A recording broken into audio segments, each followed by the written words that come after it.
A lot of people are scared of pirates in Indonesian waters. We're probably carrying too much sail now into this squall. The metal block just smacked me straight in the head. There's this big squall to the side of us and she's just ripping through it. My toes touch the same floor. Our world has been. Don't miss a thing. Subscribe to the channel as we sail this old girl around the world. What's your soul? With only 20 nautical miles left to reach the island of Belitung, our gearbox began slipping, leaving us drifting backwards towards the shipping channel. For the next 24 hours, we took in turns tugboating Nandji to the safety of an anchorage. Exhausted but stuck in paradise, we found the right man who could help us fix the gearbox. Reinstalling the transmission into Nandji, and a rare, favourable tailwind blowing all weekend, we were still unable to leave as immigration had our passports as we needed to extend our visas in Indonesia. Trying our best to stay relaxed, sitting at anchor with a great wind blowing, all of a sudden we were off. It's out of character so late in December to have a good southwest. It's been blowing southwest the last couple of days. It's normally real northwest, west at this time, and that's where we want to be going. So anything from the south is a favourable wind. So we've been sitting all weekend going, It feels a little bit weird leaving. We've left in a little bit of a rush this afternoon. We were expecting immigration to hold us up for another few days, and they gave our passports back and we're able to leave. And so we're not as prepared as what we normally are. But we've got this wind, so you just got to take it when you got it. So we just quickly packed everything up, jumped in the boat, and we've started sailing, and goodbye Belitung. We've been having a pretty cruisy night, but we've been watching clouds form all around on the horizon, and finally those clouds have turned squally. We're getting overpowered there with the first reef in, so we've just put the second reef in as the wind's picking up, but the boat seems to be handling it all right now. Yeah, it's a very dark night outside. It's hard to tell what kind of cloud action we have going on until the lightning strikes on the horizon. But yeah, I'm going back to bed. I'm really tired. Sunrise. Should we get the reefs?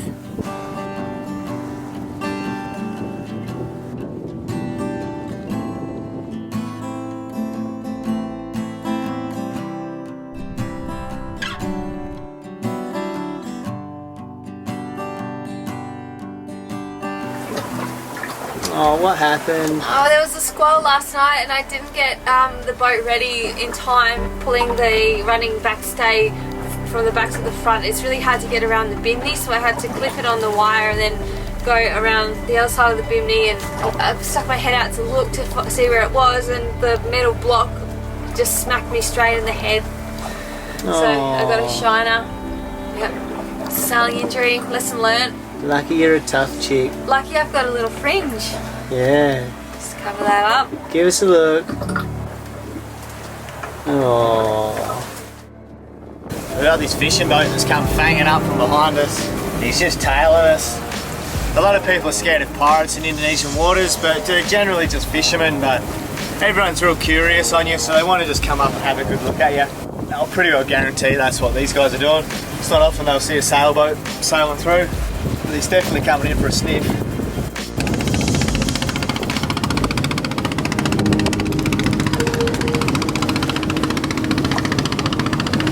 Yeah, there you go, they were just a bunch of friendly fishermen. I just gave them a big wave and they all froth on that, and they give us a big wave back. But they like to get pretty close to your own boat, like they cut across in front of Nandji there, and they missed us by about 20 metres I suppose.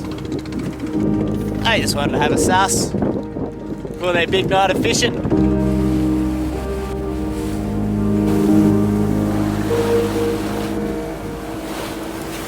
Sun's coming up and we got this fishing boat. You just don't know what they're doing. They're all out on deck and they're pointing right at Nandji. Once again, I'm sure they're just coming to have a bit of a suss at us, but it's not the best thing to look at in the morning.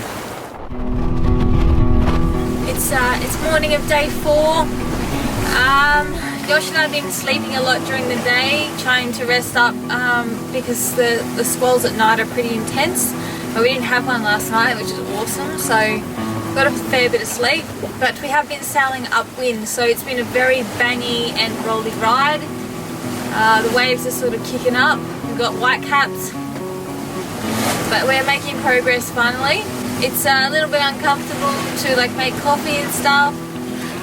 Bit of a challenge going to the toilet. I still got my shiner.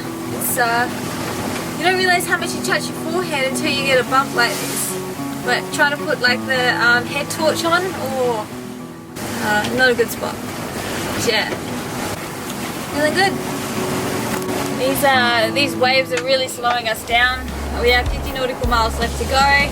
It's only a 200 nautical mile passage, so oh jeez, very long and slow ride.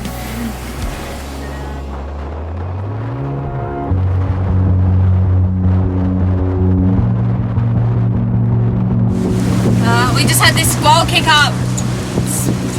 It's got white caps, it's got waves coming at me, so I'm like 25 knots, 30 knots, something like that.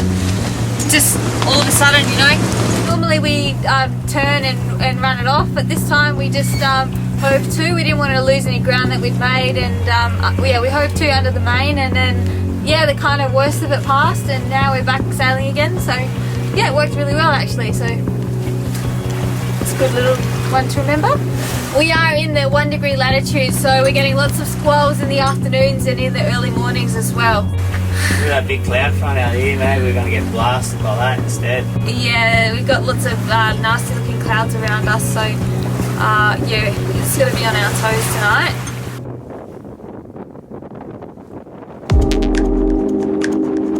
There's this big squall to the side of us, and we reefed down for it, but not enough, and oh, she's just ripping through. I don't know if you can hear it. Yeah, it's pretty rowdy. We got that main down just in time, eh?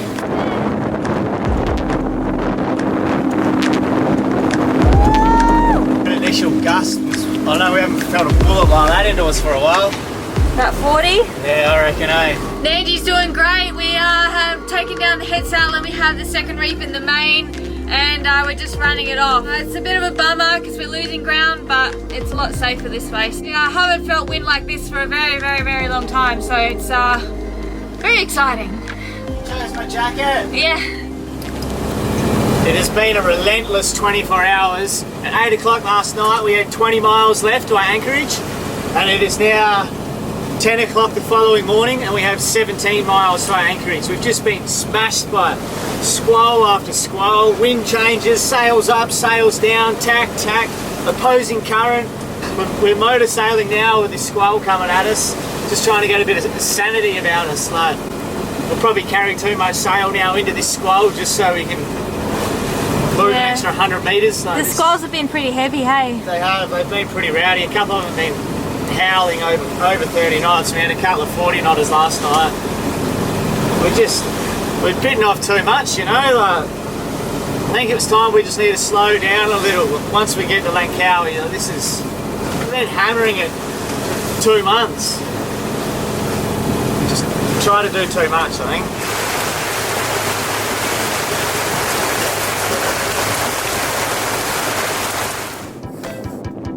Man, it's been brutal, but we've got 6 miles left now on this tack and we should end up in the anchorage.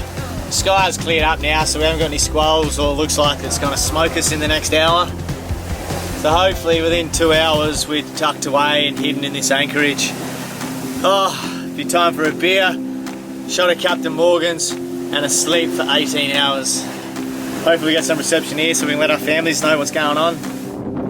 We're powered up to the max, on a good 20 degree lean this last 6 miles. Meanwhile, the boss is down here. Looking carry. I think this will do. Not too bad. Yosh and I are pretty tired. We're exhausted, to be honest, but first things first, Molly's gone for a run. Good Molly! How much do you love your dog? This much. For you, Marley, man. He's the man rolling his dog. Wowee. Okay. Lead the way, son, lead the way. Welcome to land. How beautiful is this place? I love Indo. It's like every island we go to is just something unique and special. Go. The monkey in there. You leave him alone.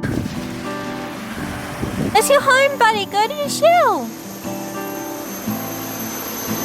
Go to your shell. Oh my God. Wow. Cheers. Cheers. It's nothing like a nice warm bintang after a 5-day upwind slog. Well deserved, I think. Well deserved. Been smacked in the head. Been on a constant lean, having the tack everywhere. Sleep deprived. Dealing with squalls every half an hour. Sails up, sails down. Busy all the time. So yeah. I'm exhausted. I really am. Are you? Yeah, I'm knackered. Yeah. So perfect little afternoon. Nice little protected anchorage. Warm binnies and a nip of rum. Then to sleep for 16 hours, I reckon. Yeah. Yeah, Molly. Yeah.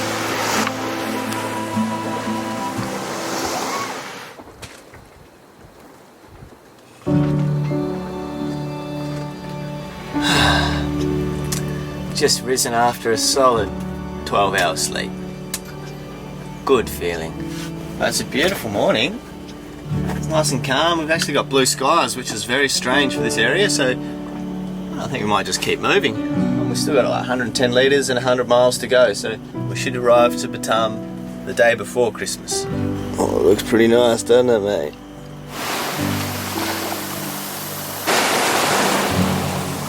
We have to leave today. We're just getting a final stretch of the legs, let Marley run around and just enjoy this beautiful place. What have you This found? is a hermit crab, but look how big its shell is.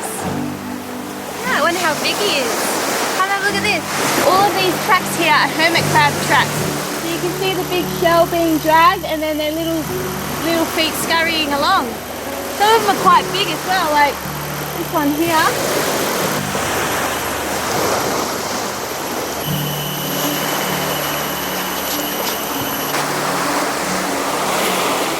Bonita, Steve Irwin, Heroine just here has found some poo. So we got to go inspect it to see what animal it is. What do you reckon? Monkey poo or deer poo? I don't know. Well, you can see here it's in lots of round pellets. Pellet poos are generally of a deer or a sheep. What do monkeys do? I don't know. I figure they'd lay out logs like humans. Oh my God. Back in Belitung, all we could find for lagging was this asbestos stuff, and I didn't want to use it, but I thought we haven't really got any other option. She'll be right. We'll put asbestos on the exhaust pipe. I'll paint it. She'll be right. The old famous last words right there. Just using the motor minimal amounts through that last passage, and all that asbestos has kind of broken down and left a nice coating all through the motor room, and then in turn all through the bedroom. So the bedroom is now quarantined and closed off. We slept in the V-berth last night, and I'm just trying to give the motor a big clean down and get all that asbestos off now. And then yeah, I'm going to use some fiberglass matting again over the exhaust. The boss is not very happy with the captain.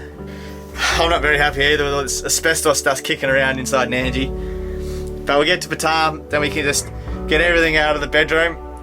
For now we'll just keep it closed off, and we'll keep sleeping on the floor in the V-berth. But we've got to clean this motor and get all the asbestos out. Josh did his best to clean the engine room free of asbestos dust and prepare Old Smoky for use. It was a lovely unexpected break in our passage to Batam. Leaving Linga Island with a consistent calm breeze, I set all of Nandji's sails and got us moving once again. What's in the hole?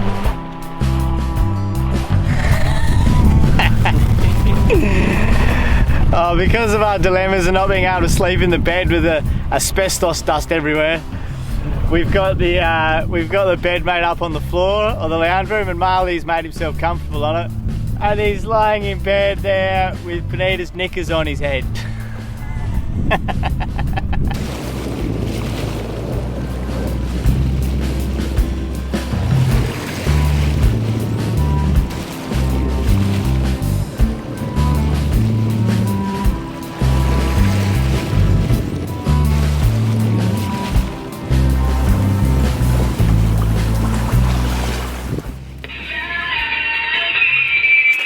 Only in Indonesia do they broadcast bloody techno music on channel 16, seriously. Some guy's like singing and playing his music on channel 16.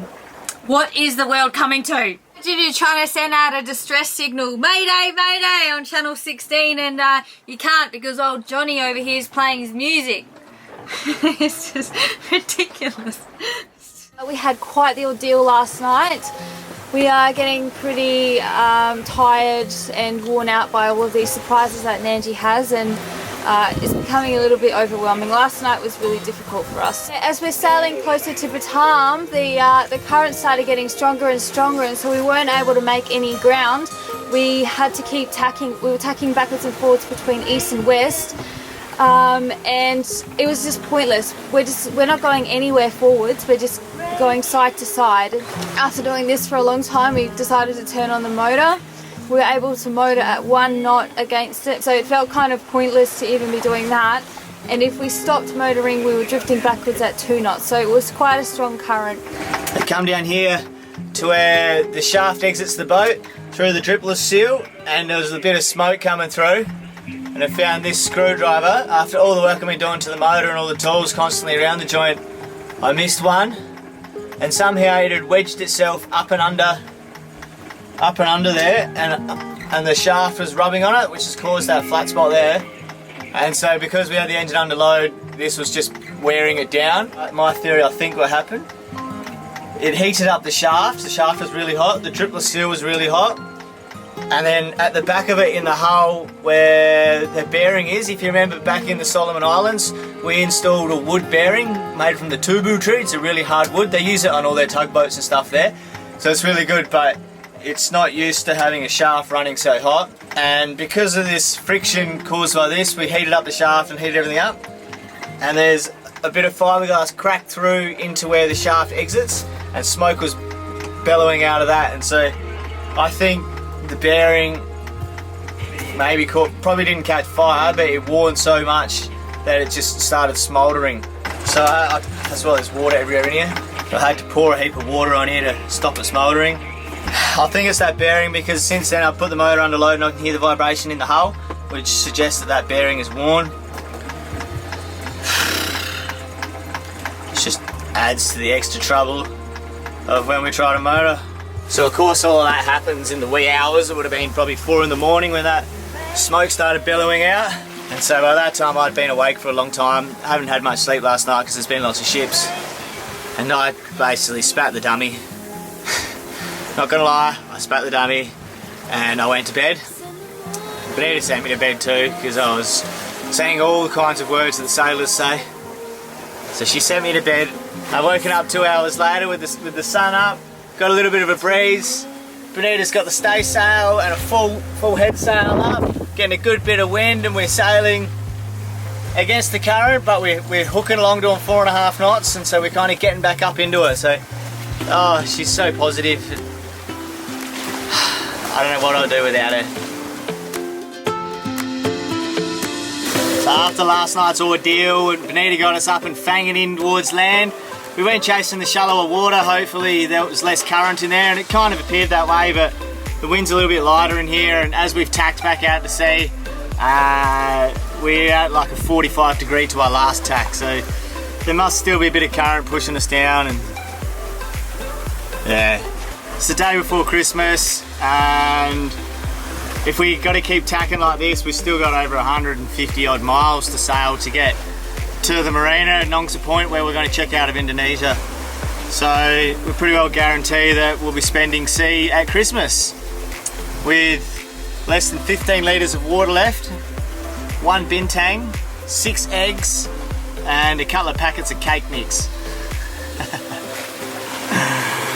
Should be a good Christmas.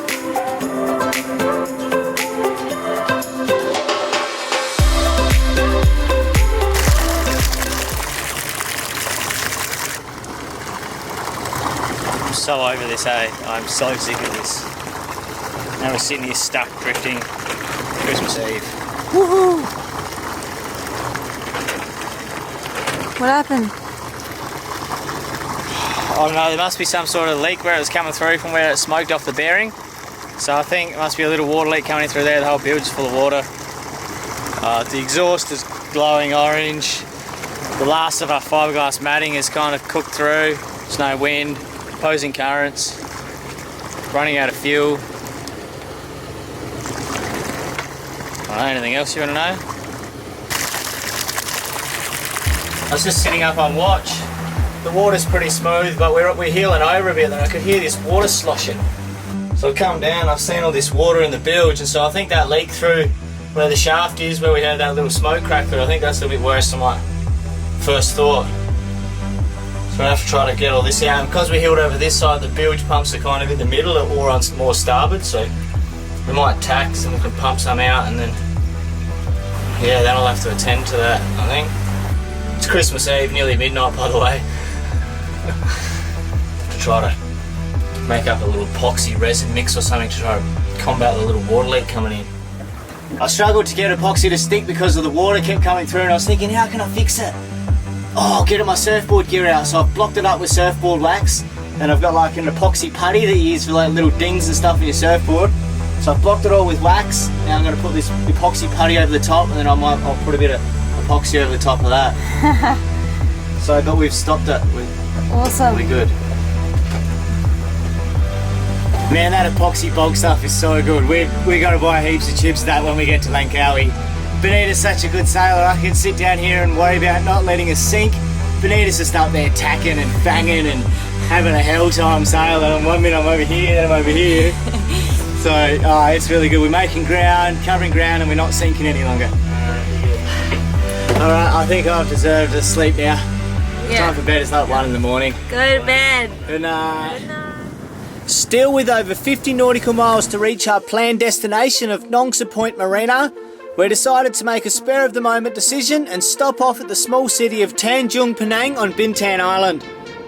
It was Christmas Day after all, and we thought we needed a break to chat to family back home and try to relax for an hour or so. But Nandji is a demanding vessel. Desperate now. Yeah, it's only board with some good wax left on it. What are you doing that for? Because the leak is leaking again. So all we want to do is like have a Christmas lunch, like 2 hours, have a drink, have a Christmas lunch and call our family. Instead, we are trying everything to block the water leak and stop Nandji from filling with water. We just had this heavy squall come through. We're dragging anchor in between all these boats. Next week on Nandji, squalls just pick up and blow 40-50 knots because there's so much plastic on the bottom. A big night, wasn't it, mate? A big night.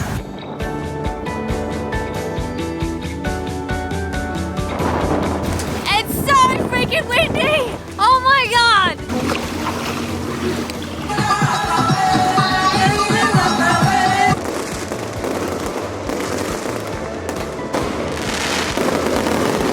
Feeling nice and relaxed again, rejuvenated, ready to take on the busiest shipping channel in the world. Officially left Indonesia and we're on our way to Malaysia. There are ships everywhere.